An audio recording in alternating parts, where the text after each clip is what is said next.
Episode 3, live from Dubai, UAE, Bridgin the Gap podcast. Common sense, right? That was the last episode that we talked about. Sitting here these last couple of days, JK, watching the political movie, the sitcom go on at home. It's kind of hard to think or to even ignore the fact that, man, majority of the adults in this world don't have any common sense at all, right? I hate to start the podcast just like that, but I know Coach was up for 6 hours last night with the time difference going back and forth with people about, the current election. Man, did you get any sleep, man? I haven't slept in 2 or 3 days, just dealing with the election and, waiting on of course, the results, but also what could transpire, no matter who wins or loses. Yeah. Because we're in a fragile state right now in the U.S. where, anything can happen. You probably phrased it the right way by saying political movie. Yeah. Because there are a lot of theatrics going on now, and some people are taking it to heart, and everything literally, and that we're in a dangerous space right now. Yeah, no, absolutely. I mean, with that being said, I am happy that I am here, right? I told my family a while ago, I was like, look, I told them maybe 2-3 years ago, I was like, my dream is to have a foreign estate and live outside of the U.S. for at least 6 months out of the year, right? Without knowing that one day I'd be here in Dubai and calling it home, right? So I told my mom, my bro, my best friend, my sis, I said, listen, with what we got going on over here, you just keep steadfast. We're going to leave.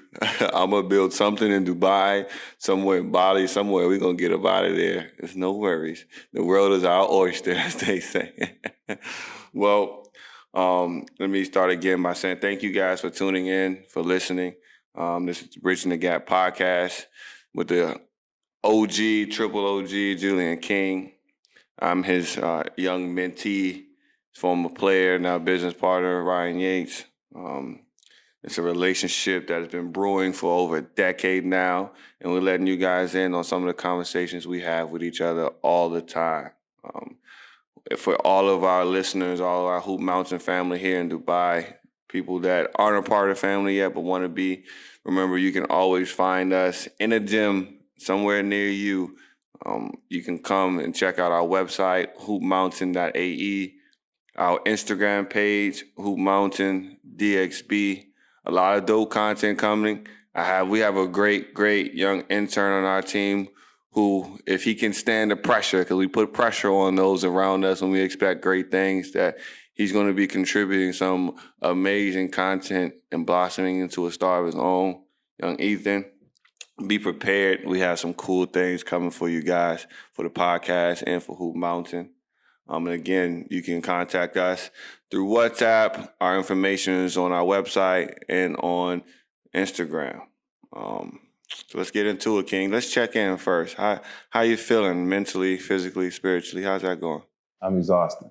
I'm happy to be here today, but I'm exhausted just based on the last 3 or 4 days of what's been going on and trying to keep an eye on things. But I'm happy to be here for sure. Yeah, absolutely.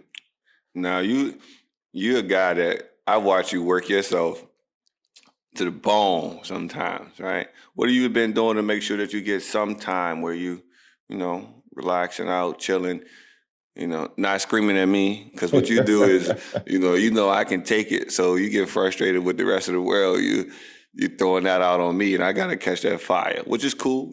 Sometimes we got to know what role we play. But what you doing to make sure that I don't get Jupac and I get Julian King? Well, and you're always joking me about this. I'm always listening to my soft jazz and alternative music and things like that, just to relax and just take a moment to turn the lights off, turn off all the electronic devices, and get a chance to zone out a little bit and have some alone time. True, man. Last night, guys, yesterday, Coach dragged me to Dragon Mart, right? Dragon Mart is this hidden gym that we wish we knew about when we first landed in Dubai, right? Because there's so many things you got to get when you first land, trying to get accommodated and things. And we would just go into every store trying to get stuff. Like every grocery store we saw, didn't know what was what, just buying stuff, right? Pretty expensive at first, but we didn't know any better. A whole year later, we find Dragon Mart, right? Dragon Mart is like a huge like thrift store flea market type of thing that gets you any and everything you need, from pipes for plumbing, ceiling lights, down to socks, everything at a bargain price. And you can talk all the prices down. Coach dragged me there yesterday afternoon on our day off when I didn't want to see him at all into the podcast to go fix the projector thing, right? We got projectors in here that we've been using instead of TVs. And, it's been a pretty good setup, but man, we in there had to calm him down a few times. I'm like, yo, big guy, let's make it out of here, with a smile on our face, man. Also, he could watch CNN. Oh, man. Well, going to Dragon Mart, that's a perfect place, when you are watching every dollar that you have. Yeah. And, no matter what you pay for something, you always want the best quality for what you pay for, and you want good service. So with all the different vendors in Dragon Mart, which are very good, by the way, there's always one or two that slip up here and there. Yeah. You just got to make sure you get things right, because that's a long drive to get out there. Yes, Lord. But the one thing is like, and this is one of those little things as I'm learning as being a business, building a business and things like that. When you're international, you have to prepare for how your business is going to grow, right? And that means bringing in more coaches and more, employees. For coaches, all of ours will come from the States, right? But you got to account for how you're going to help them transition, right? Like, where are we going to point them to get all of their, their household needs and everything so they can feel comfortable? And we had to take that hit when we first got here. We had to, roll with the punches and walk into some stores and be like, yo, is this what it is? Like, had some trouble getting that together. But, we, how Hove said, Hove did that so you wouldn't have to, right? We went through all of that already. So, that's one of those things that that's been cool about this journey, and us being present and me having the wisdom of my OG around, and me having some foresight as well, knowing that within the chaos, there's also big lessons to be learned, right? So like the little things like finding the Dragon Mart. So when we have our next coaches come in as we grow our brand, they'll be able to easily transition and get things together for their place. But that Dragon Mart trip is something special every time, right? And this is even in the midst of COVID, to where it's still a reduced place. But I'm glad you're feeling good, though. That's important. Also, I got to give you your props, man. Coach King is a big donut guy, right? Like, since I was young, I remember he used to pick me up and drag me to workouts at like 6, 7 in the morning, like on weekends, right? When the rest of the team chilling, I'm on weekends going to the gym with him in Baltimore, somewhere from Alexandria. And he stops and gets, at all places, he stops at Shoppers. Everybody back home knows what Shoppers is. And Shoppers got these gigantic donuts, right? He'll get 6 of them in an orange juice and won't give me one. He'll throw me a little granola bar or something and then just chomp on them the whole 45-minute ride down, right?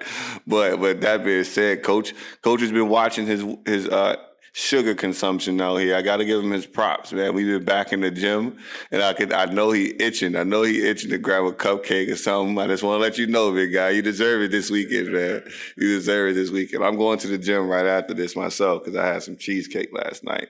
But, I got to let you know, I've been seeing you, man. I've been seeing it. Well, I've always put my work in, but I always made sure I enjoyed myself outside of work, because I spent so many years watching my diet and stuff. And, I'm not like you guys now. I no longer play for pay. Yeah. So I can enjoy myself a little bit. And whenever I didn't give you guys the donuts that I had, hey, I was making sure I watched out for your health, because you got to be eating a certain way.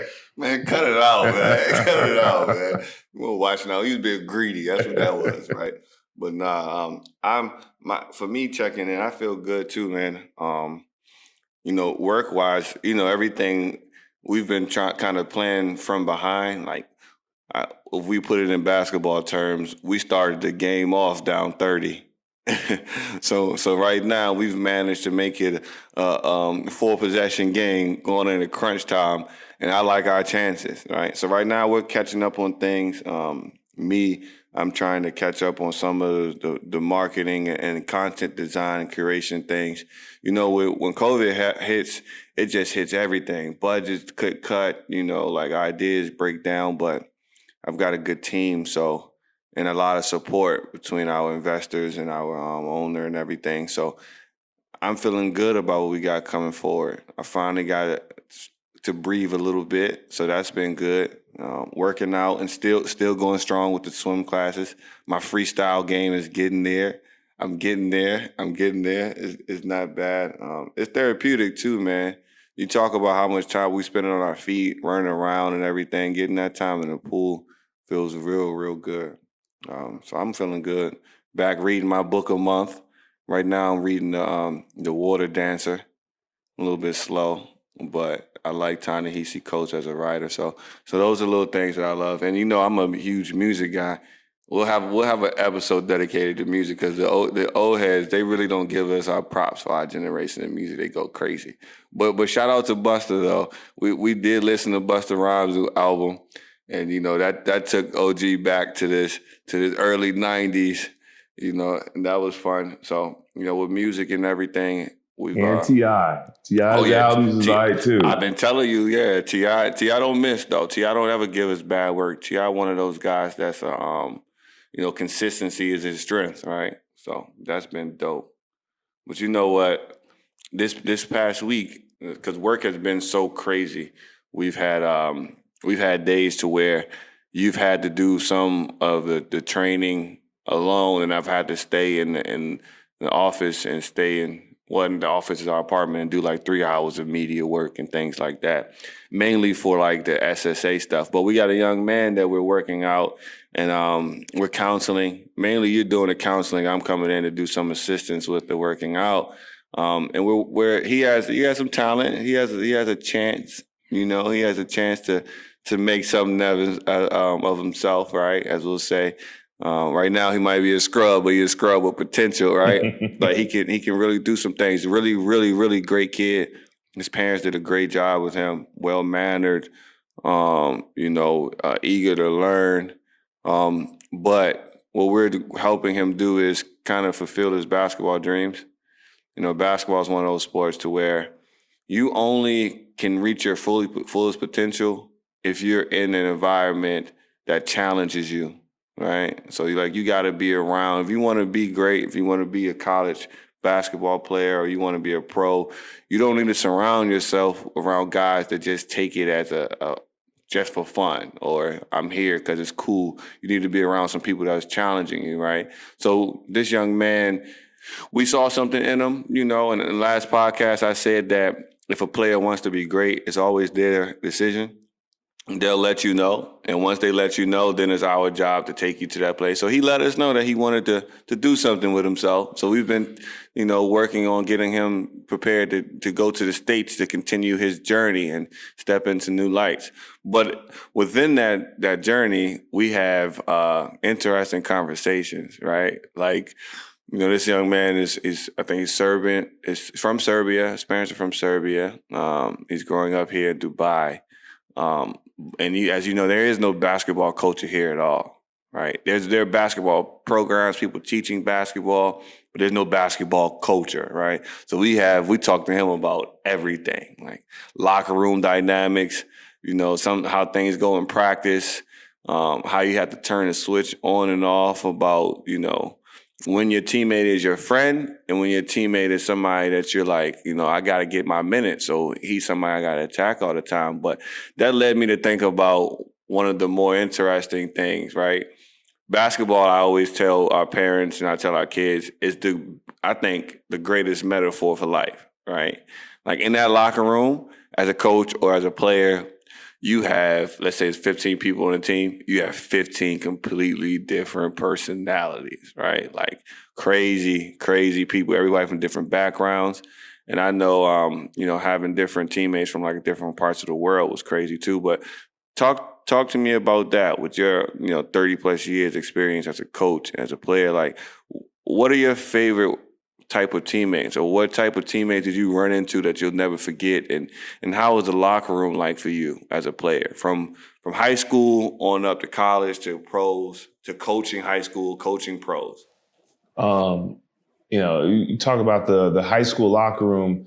This is a little different for me because when you're in high school, a lot of times there aren't many players on that team that have the same aspirations that you may have, in terms of they may not have dreamed of going to potentially going to college and playing beyond high school. So, the dynamic is a little different, where they may not take it as seriously as you do. And so, but the key thing is, do you get along with everybody? And I did get along with everybody on my high school team. Of course we had our moments, but overall, most times, we got along, we had fun. And that's the key thing to it, whether it's high school, college, professionally, rec league, or whatever. You just want to make sure that on and off the court, you guys can coexist. Because if you can't coexist, nothing, the coaching staff wants to achieve is gonna work, because you guys have to know each other, you have to trust each other, and you have to like each other to a certain point, and the things that you do in that locker room sometimes can make or break your season. And you know that better than anybody. There's going to be different guys from different backgrounds in life, financially, musically, culturally, and just whatever their goals are. And that locker room sometimes is a place where you can find common ground, where everybody's just a player. Everybody's just there for, playing on the team, getting through, and supporting each other. And, the locker room is a special place, and you hear people all the time talk about don't violate the locker room code, which is, whatever happens in the locker room stays in the locker room. And, a lot of times coaches love the fact that a lot of the issues the team will have is, they're handled in the locker room, good or bad. That's, we talk about, man, it just brought back so many memories. I remember in college, right? In college, maybe my junior year in college, my college team that locker room was unlike anything I've ever been in, right? So I come from, in high school and in AAU, my locker room was pretty much the same, right? We're in the D.C. metropolitan area in Alexandria. So TC, all of us coming from similar background, and then we have, similar interests about everything, right? So we always had time to where, we sat and talked, we chilled. We talk to some of the similar girls. We go to the same parties, things like that. We listen to the same music. We've fought each other in practices before, but it's cool because it's like we understand what's on the court. It's on the court, right? And afterwards, we all can go kick it together, chilling, no issue at all, just having fun, right? But then I get to college. Well, actually, before I got to college, I went to prep school, right? Prep school is when things really started to broaden, right? I had a roommate from Arizona, or a teammate from Arizona, a teammate from Washington, like not Washington, D.C., like Washington State. I had a teammate from Delaware, from Philly, several different places. Everywhere was from different places, right? And then I had, like, in the middle of the season, I had a teammate come in from Turkey, right? He was a Big Ozzy. That was my guy, Big O. When he came in, my roommate at the time was from North Carolina, And then that was a time when you still put each other on the music. So I hadn't heard of J. Cole yet, right? So I had a teammate from Philly, a couple of teammates from Philly who put me on the Meek Mill. It's like 2010, 2011. They put me on the Meek. My North Carolina teammate put me on the J. Cole. And then we were putting me and my guy Chris, who went to Friendship Collegiate, we were putting everybody on the Go-Go and Wale, because it was the regional things before social media blended the world, right? So my coach came to me one day. It's like, look, we got a guy coming in from Turkey, and I can't put him with anybody else but you. I'm like, what you mean, man? Like, cause it's a military place. Like it was the worst experience of my life basketball wise, and for all of us, it was terrible. But he was like, look, I can't put him nowhere else but with you, right? And here comes this guy, Ozzy. He was teammates with Enes Kanter in Turkey, right? So I'm hearing all these different stories, big language barrier, whatever, and we're in here trying to adjust to things. And what we end up finding out is that a lot of us are more alike than we think, even with the cultural differences, right? I mean, even Ozzy got into a fight with a teammate in practice, right? I got into a fight with a teammate in practice, and we got with it, right?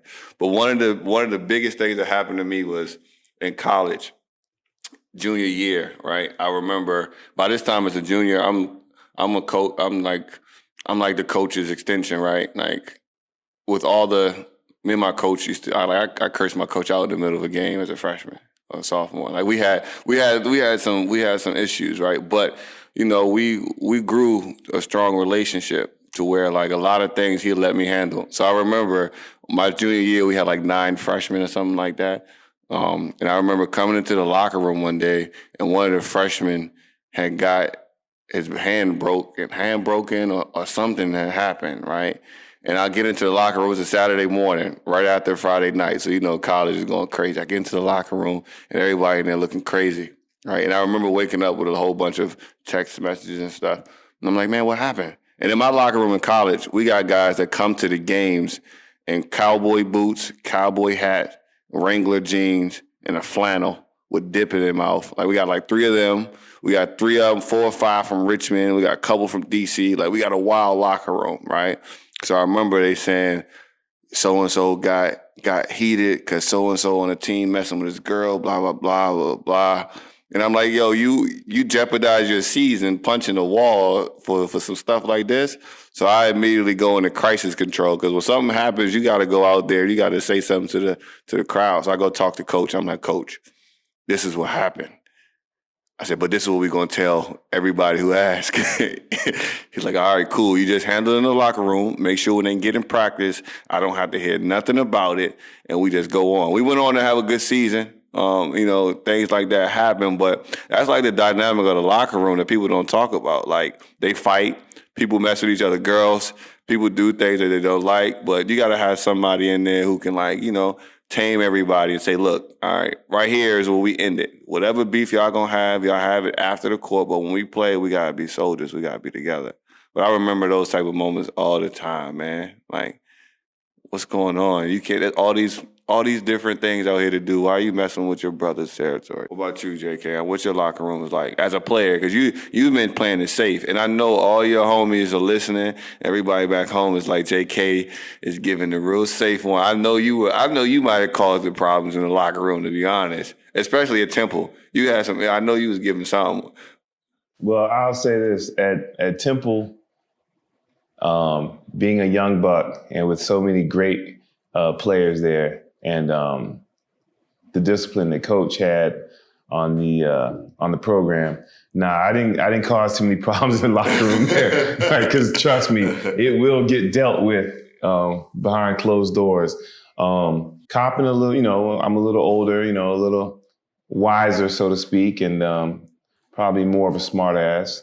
And I had some issues there, just because when you transfer. You get into that rebellious period.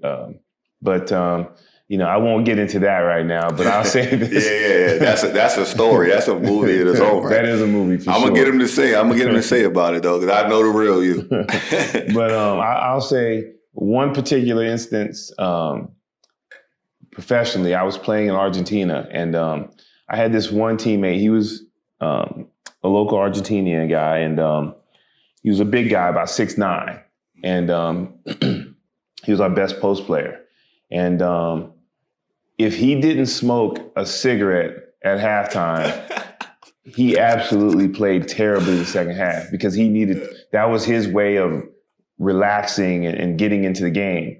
And so we had just gotten a new coach, and this coach is very strict and wouldn't allow smoking in the locker room, which, by most coaches' standards is not allowed anyway. But,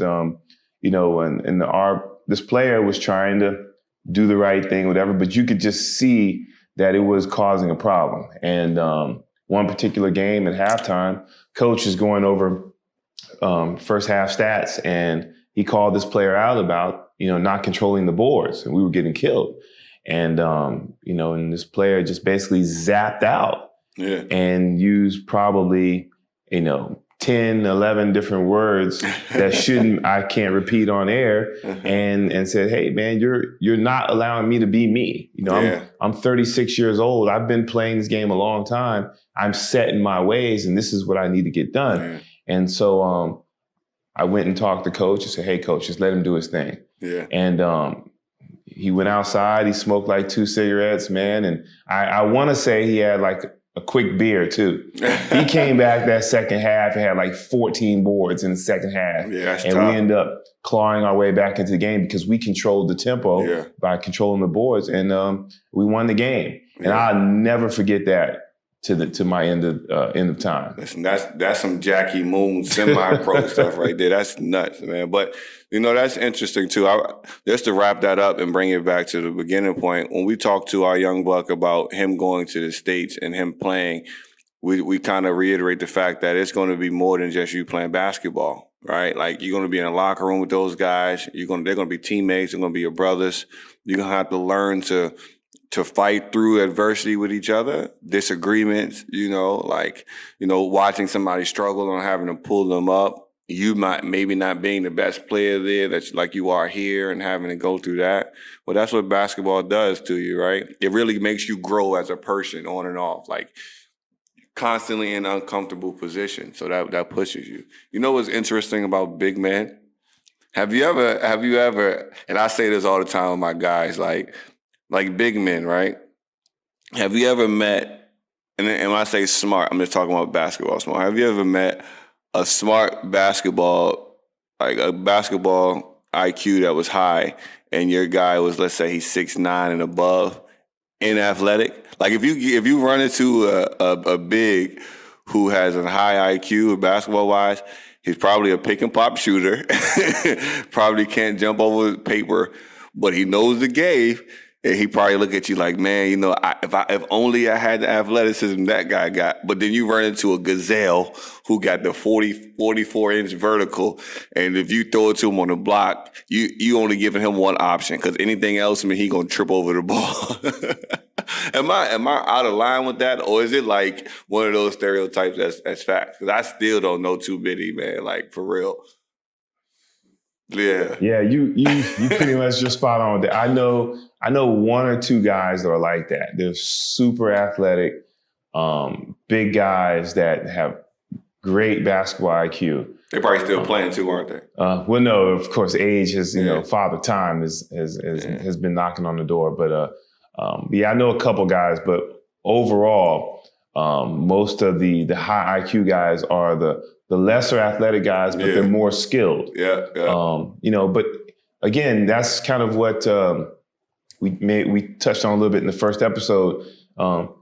Is that you, or is that a product of your high school environment when you're learning the game and getting ready to move forward? Because some of these things are taught. Because when I first went to Temple, I was a gazelle. I could run, jump. I was tough. I could score. But man, I was super low on the IQ list. And I didn't know until I got there.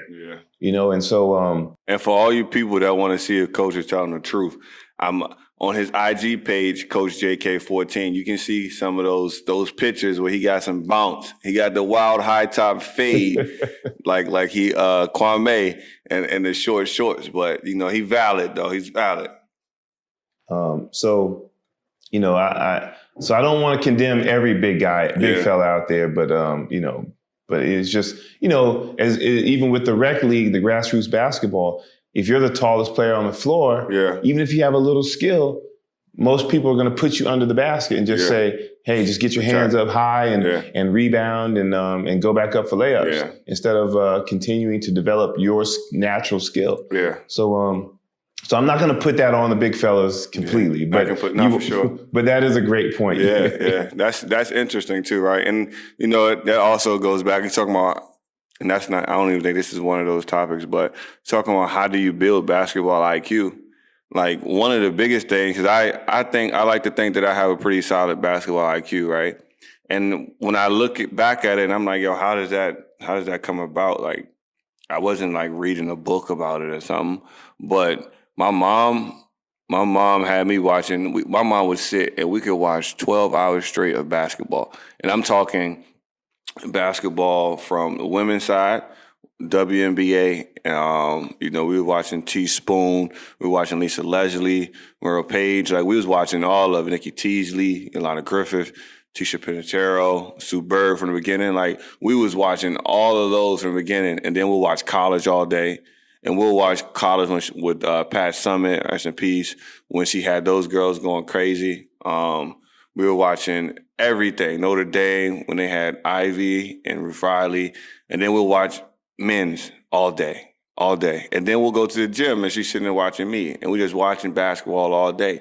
Like people don't watch enough basketball. Like that's where your IQ lacks, all right? And especially now, people think they're watching basketball because they can go on IG and watch videos. Like that ain't it. I remember in high school and even in college, before games, sometimes just to get me going, I'd watch old highlights. And it'll always be the same people. It'd be old highlights of Kobe, old highlights of AI, and old highlights of Penny. Just watching them, just watching how it moves. And sometimes I'll go back into like a Stacey Augmon or somebody like that because you'll mention it. But you just got to watch more basketball, right? Like that's part of you. And I shout out to Mom Dukes for that because she made sure we watch. We used to sit and watch Little League baseball and tennis all day too. And I love tennis, man. I love tennis. But just watching it just gets you there.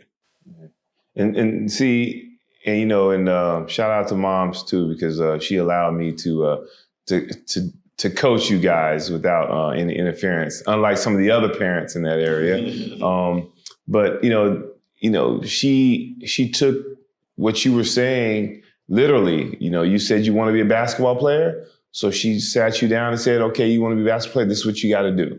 You got to watch how other people play, not just the greats, but some of the other." Players on teams that are just role players. Yep. And, and you picked up a love for the game and became a student of the game. And, that's one of the main reasons why you were one of the youngest players on our state championship team in a very, very vital role for us in the starting five. And, you could do a little bit of everything. And that's not only because of your skill set and your size, but because you had an understanding of each position. Yeah. And, and you didn't have an ego and allowed, Coach Thomas to coach the team. Yeah. And do what's best for the team. And so, these guys today coming up, there's too many highlights floating around out there. Yeah. That is not watching basketball. Yeah. Of course, you always want to see some highlights because they're exciting. Yeah. But watching a game and getting a chance to see somebody play and have a highlight play one moment, but then have a low light play the next. Mm-hmm. But the key is, how do they rebound from that low light? Right. What do they consistently do that makes their team successful or makes them successful? Right. That's when you're actually watching basketball. Yeah, no, that's fact. And that's fun to hear. And like, what that does is for those coaches and trainers and just, mentors for young kids, those people who flood those timelines or, they just spend time, maybe they're like a fitness trainer and they just figure you got to get the burn and the sweat doing these type of drills, but these drills are pointless, but they're flashy, right? And you got these kids doing these things and making them think that they're getting better or all these things. And then it comes to people like us who actually played, who actually understand that, you got to have a foundation of fundamentals. Now, one player that's ever been great at this game did not perfect those fundamentals first before they moved on to the next, right? So you're not going to come to Hoop Mountain and we're not going to show you how to do some crazy dribbling where you bounce the ball off your head at the same time that you dribble the ball with your knee or something like that, because you're never going to be able to use that in the game. And then second, you won't have that opportunity in the first place because basketball is chess, right? Like you got to take into account so many other different things, But, that brings me to a point to where we talk about basketball IQ, right? Fumbling over the words, but basketball IQ is something that not every player has, right? And that's including your best player, right? So, like, I've been in positions to where I was the best player on the team, and then I've been in positions to where I wasn't the best player on the team, right? Like, I transitioned to where, like, that natural progression from high school to college, right? To where, you were the man on campus. Now you here, and there's already 2 or 3 big dogs who've been doing it before you got here anyway. So you got to wait your turn, and you got to go from that pup to that wolf. But you got to take your time there. And, like, that dynamics, like, knowing, all right, I'm not the best player anymore, and then switching to it. Like, how did you, as a player, not as a coach, but how did you take to that? Like, how was that for you? Let me just say, for every player out there, it is a challenging transition because you really gotta humble yourself and make sure that you put your ego aside and do what's best for the team. And I'll be honest, going from high school to college, my main concern was winning a national championship. Right. And I wanted to do whatever I could to help our team win a national championship. And so it was easy to fall in line and get in a certain position on the team, whether it be in the rotation or out of the rotation, because every day in practice tells you the story right there. If you're getting your head smacked in by somebody that's completely bigger, stronger, faster, smarter than you, I mean, that's putting you in your place saying, I have a lot to learn. I have a lot of growth ahead of me. And, it's a humbling moment, and it's hard some nights, but when you look at the overall goal, you're there to win. Yeah. And, those guys have been there before you. They're seasoned, more experienced. Naturally, that makes them smarter, and naturally, they've been there before you. That makes them, more physically ready than you in most cases. Mm-hmm. And so, and if they're good guys, like, the guys that I had at Temple, they were leaders on and off the court. So, you felt a sense of brotherhood, and you were the little brother. Yeah. And you take that and you say, you know what? I have to do whatever I can to help Big Brother win this thing for us. That's a blessing too, right? That's something that's profound right there. Like, as an OG, as somebody who's been there, like, for you not to be selfish, because you play with guys that were lottery picks. Like, the OG Eddie Jones, right?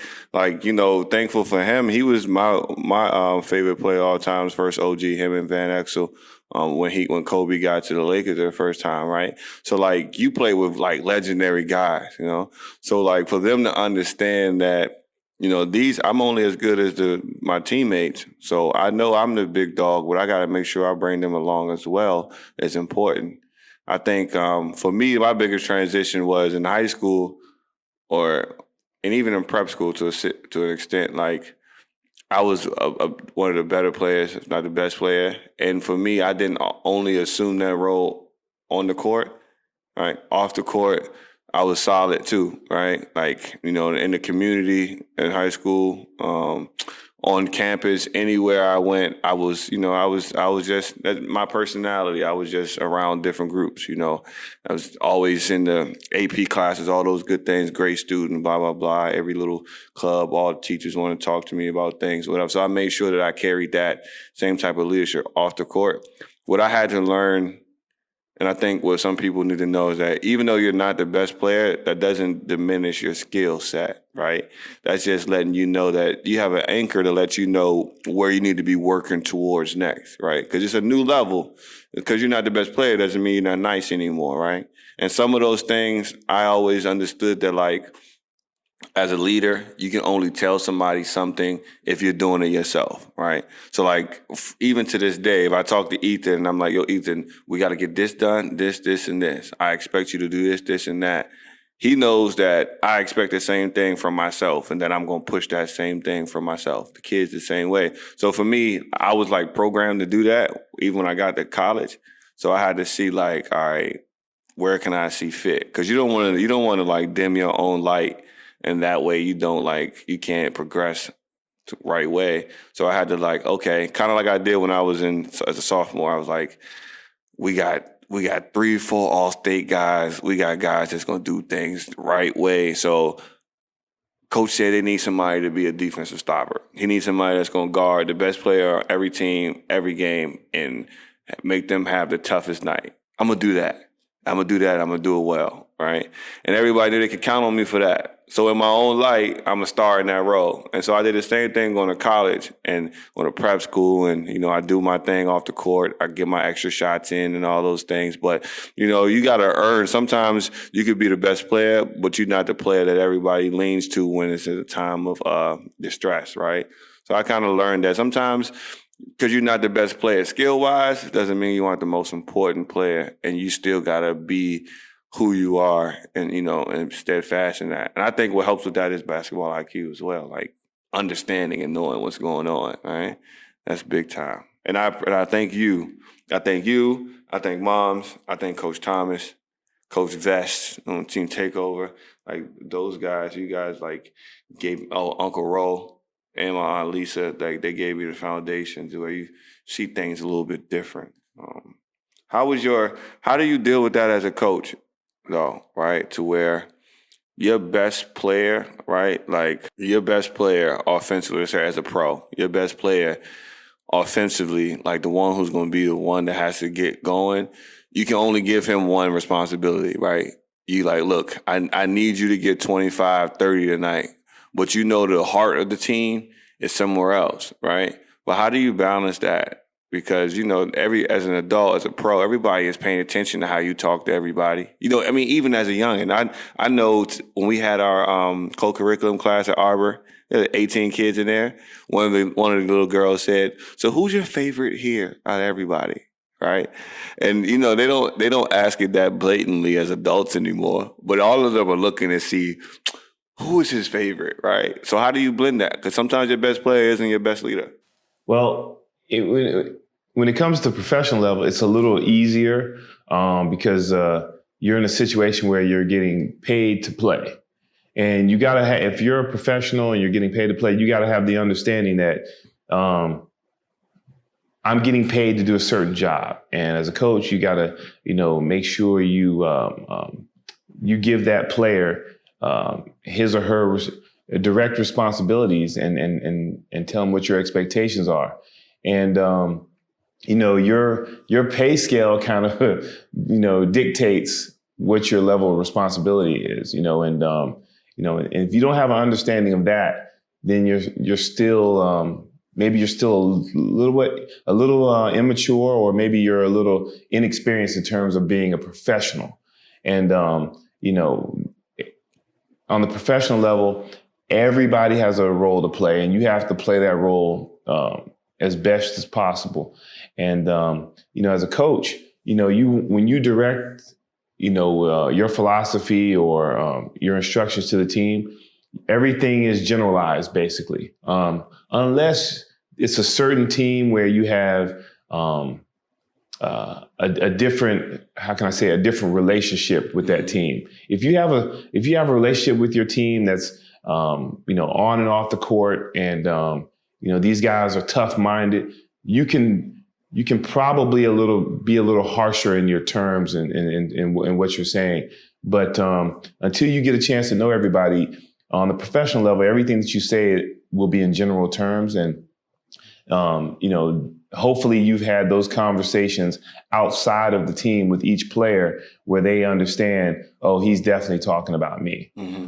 Because, it's not a situation where you want to, in the heat of the battle, where you want to, bring up a conflict of interest in terms of what players supposed to be doing what and what's expected of them. Right. Makes sense. And get some backlash. So on the high school level, right, or the college level, do you delegate some of that to your assistant coaches? Because I know, I know you used to wild out on me, and then I get pulled to the side, and Coach Hay or Coach Jones will talk to me, or even in high school, in college, my coach. He knew he couldn't really say anything to me because I wasn't listening at certain times.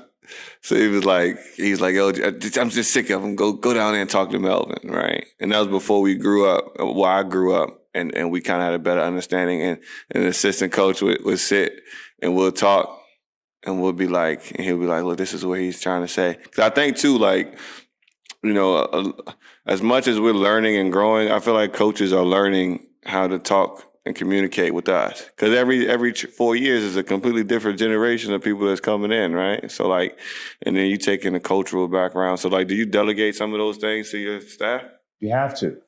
There's no way a head coach can run the program and take care of everything to the best of his ability. If you don't have a good staff that will be able to feed off you and take care of some of the areas that you may not be 100% in, then you need to pick a new staff. Right. That's just bottom line. When a player comes out of the game, a coach is busy managing the game. He or she doesn't have time to go and talk to each individual player as they come out in terms of what they did wrong, what they need to do. That's your assistant's job. Yeah, that's true. And let me say, shout out to our coach back in Harrisonburg. He is a great guy. Great family. His wife Regina is amazing. He has a young daughter that is going to be a stud in softball and basketball too. I applaud him for working with me through my hard-headed stages, and that turned into a great relationship there. When I get back to the States, I'll definitely be visiting campus and showing some love. But what's interesting there is we gotta, when you talk about best players and players on the team, what you gotta also do is like manage confidence, right? I know some coaches, they spend a lot of time berating or yelling and giving people different reactions to different things. Some coaches sub you out as soon as something goes wrong. Some coaches really don't even give you the opportunity to do things. They kind of stunt your growth and don't allow you to be creative on the court. And, that's what builds you as a player. But how do you as a coach go about building confidence in a player? Just consistently commending a player when he or she does well, and correcting them when they mess up on certain things. But a player will do whatever needs to be done for the team if you allow them to have room for mistakes sometimes. If you want a player to have confidence, which every coach does, you have to build them up, from the ground up and say, hey, you can do this right now. But if you do it this way, you can do it even better, and you can add more things to your game and things like that. And so it's taking the time to get to know each player and their strengths and weaknesses. Because if you don't know that, then how are you ever going to build confidence in that player? That player needs to know going into each game what he or she can do to the best of their ability and what they have trouble with. Mm-hmm. And so whatever they have trouble with, you as a coach, you have to make sure they're not put in those positions that often. You want to make sure that they're in the most successful environment So that way, that player can do the things that they do best. And practice with the team and outside of practice with the one-on-ones is when that player works on his or her weaknesses and therefore building the confidence in order to do that during the game. Yeah, see, that's interesting too, because I don't think all players have player development coaches in their programs, or at least maybe not good ones, so to speak. But like when you think about the difference between player development in the off season and during the season, right? I remember coming into every summer, no matter where I was at, it was always, all right, you had the summer to work on what you wanted to work on to get better at, right?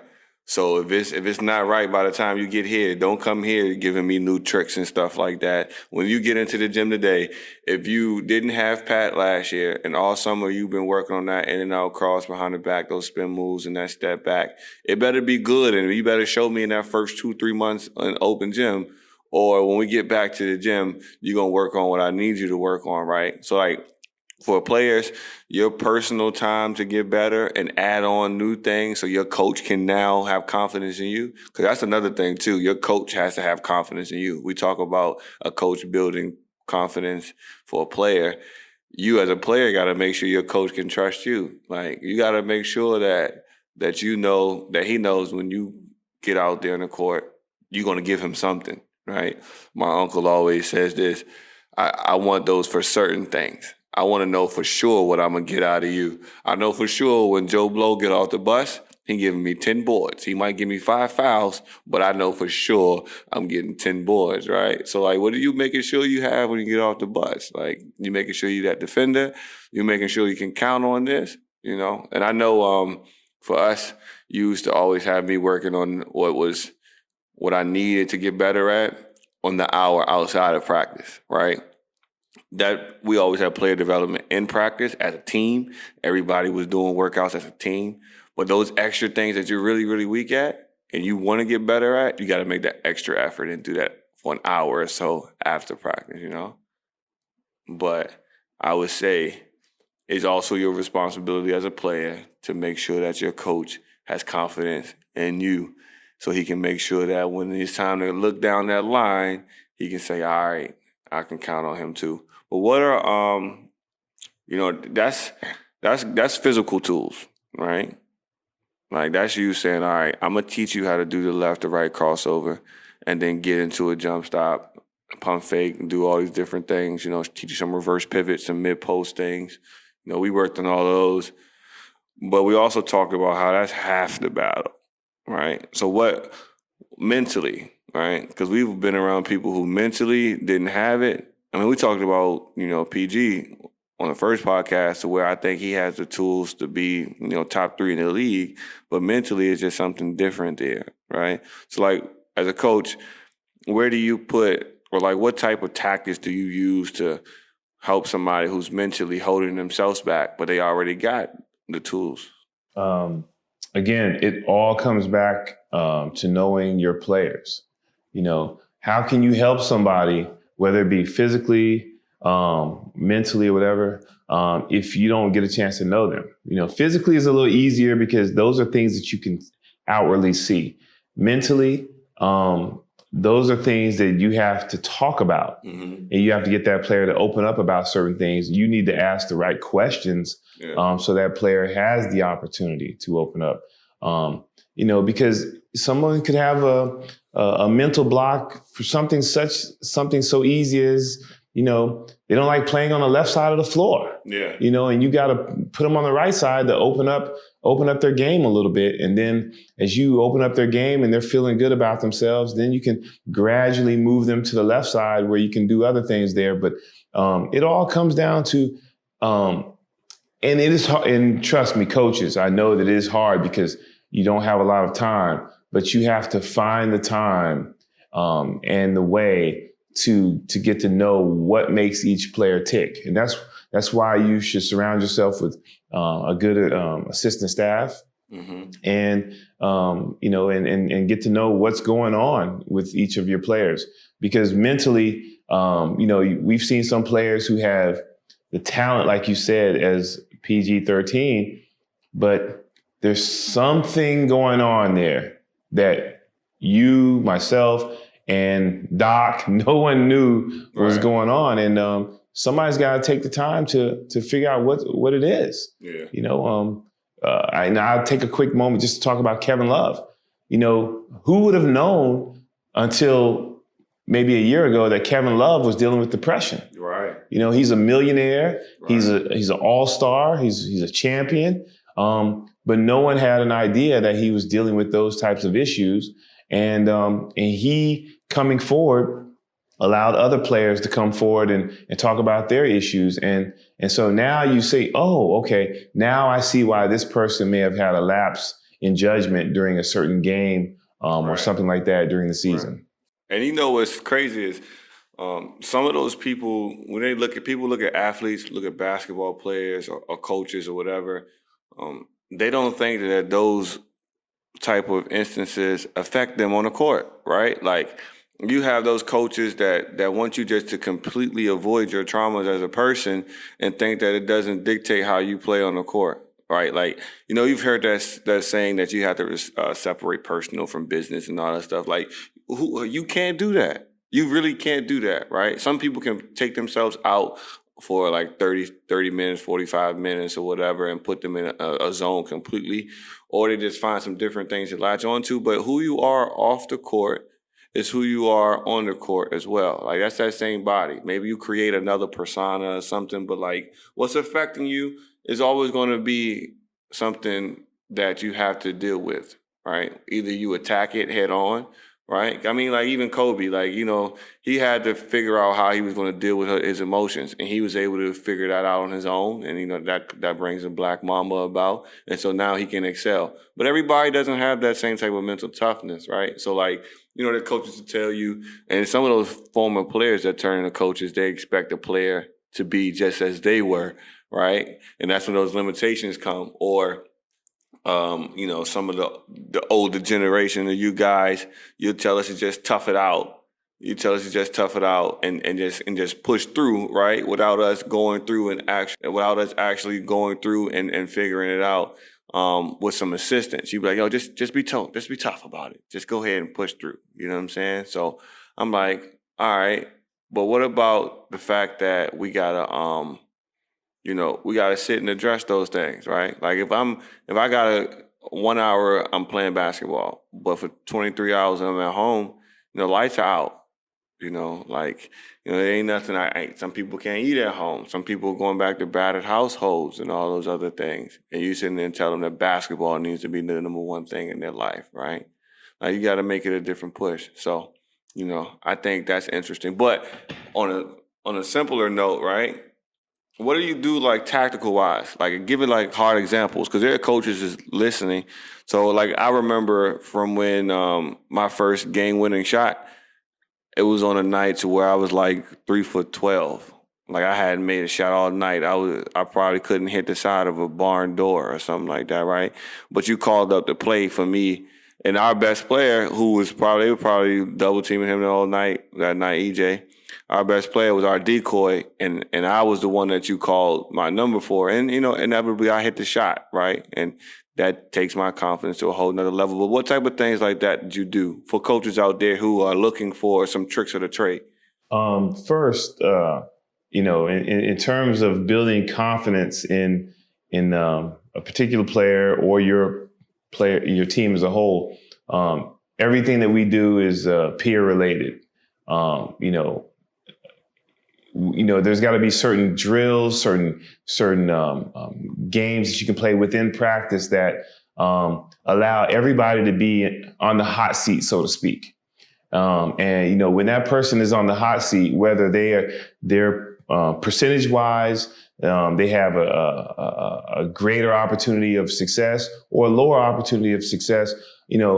As a coach, you want to see how the other players gather around that player to support that player, success or fail.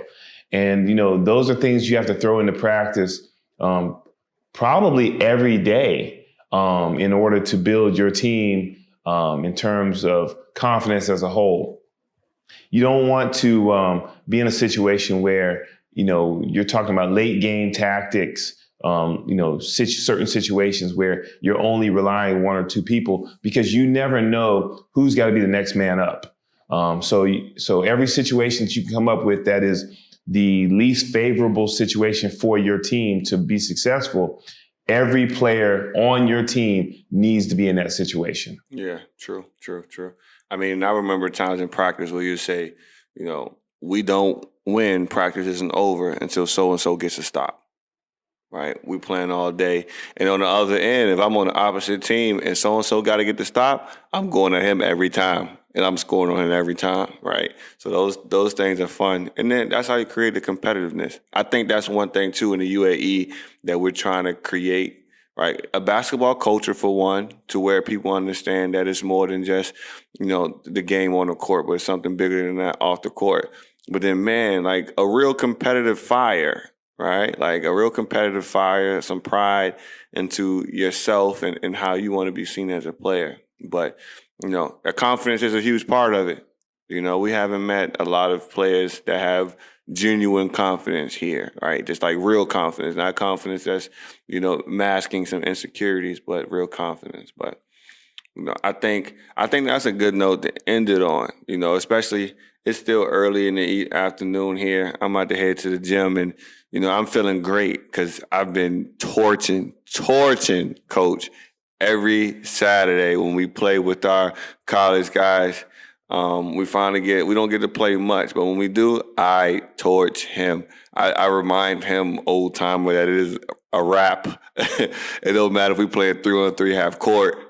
We're playing full court, and mind you, I'm not in the best of shape yet. But once I get my legs back under me, you probably gonna go from getting 1 win to 0. Because right now you're only getting 1, and that's if I sit out. Well, I mean, can we give the whole story? There is no. We're talking lose. We're talking about a lose. You lose. We're talking about an ongoing process here, where you've had a couple good weeks. I've had a couple good. We've weeks. only been playing for 3 weeks. We've been playing 5 weeks. I've been torching you, champ. You're forgetting about week 2 when I hit the game winner on you to end the night, and you were upset. You wouldn't talk to me for like 3 days. Look, the crazy part of that is he took 4 losses that night. He took 4 losses, right? That's the last game, and the last game is the last one everyone remembers. He took 4 losses that night, but it's okay because ever since then, it's been murder she wrote. For all of you guys out there that know me, you know that I not only play, but I'm teaching at the same time. So this is the excuse, because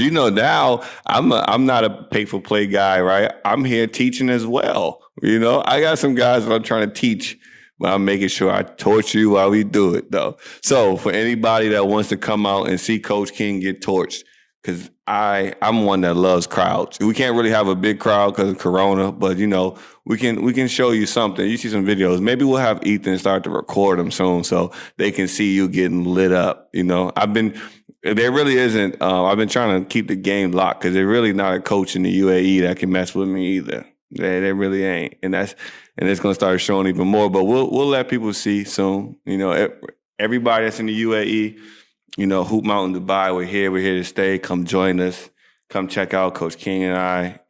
When we can take our mask off and we can talk to people surely and hopefully in the next couple of months, inshallah, we will, come talk to us. Come say hello, come chat.